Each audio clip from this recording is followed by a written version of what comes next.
hindi na natin namamalayan ang paglaki ng ating mga anak. Marami silang mga magagandang alaala na kailangan nating balikan pagdating ng panahon. Simpleng bagay tulad nito ay napakahalagang bahagi ng kanilang buhay. Aba naman, ay kanino ba nagmana ang inyong ginintoang boses na magkapatid? Ay kanino ba naman yan? Kung di kung ano ang puno, ay siya din ang bunga. Ikiayon din naman ang kapaligiran. Tingnan nyo nga, napakaganda ng kanilang mga dekorasyon. Mga ilaw, talaga namang nakaspecialize at bagay na bagay sa ating kumakantang panauhin. Sige nga anak, magpasample ka. Ready, 1, 2, 3, go! Kanta! Someone like you, I wish nothing but the best for you. Teka, pasampol pa lang yan. Meron tayong babatiin. Happy birthday sa maganda naming si Zoe. More birthday to come and good health. Ayan, pagkatapos nating bumati ay arangkada na naman tayo sa magandang kapaligiran. Kung inyong titingnan ay advance na talaga yung Pasko. Nagniningning ang mga ilaw na nakasabit. Hala, makinig na ulit tayo ng birit. Time flies slowly. Yesterday was the time of our lives. We were born and Diba? Hindi nagpapatalo si Kuya. Gulang ng go. Baka sakaling dyan ka ma-discover pagdating ng araw.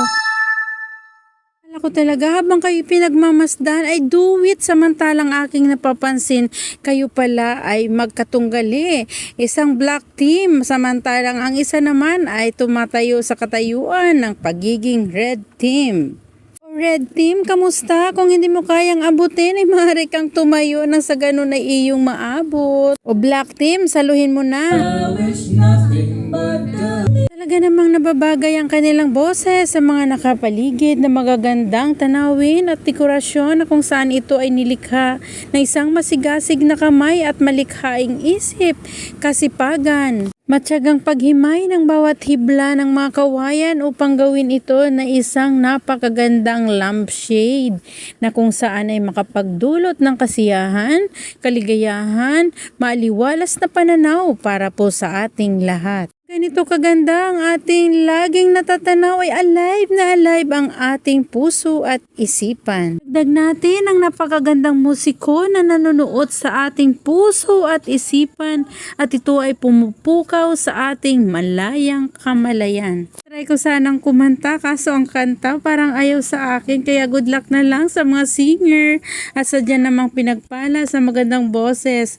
Go lang ng go, andito lang ako sa inyong lahat upang kayo ay aking papalakpakan. Palakpak ang mga kamay, papadyak ang mga paa. Importante at mahalaga. Enjoy every moment of your life. Gidya, maski ng atong sudan, gaduldol kita sang asin, kag isaw-saw sa kape ang kanon. Ang kimportante gidya, pirmi kita nga masadya. Uhala, puro tayo kwento, malapit nang matapos yung ating mga singer. Ano na kaya ang nangyari sa kanila? Okay lang ba kayo dyan mga guys? Palakpakan nyo naman, wala ba kayong mga kamay? Todo na yan para sa kanila ang kinabukasan. Job mga anak, until next vlog.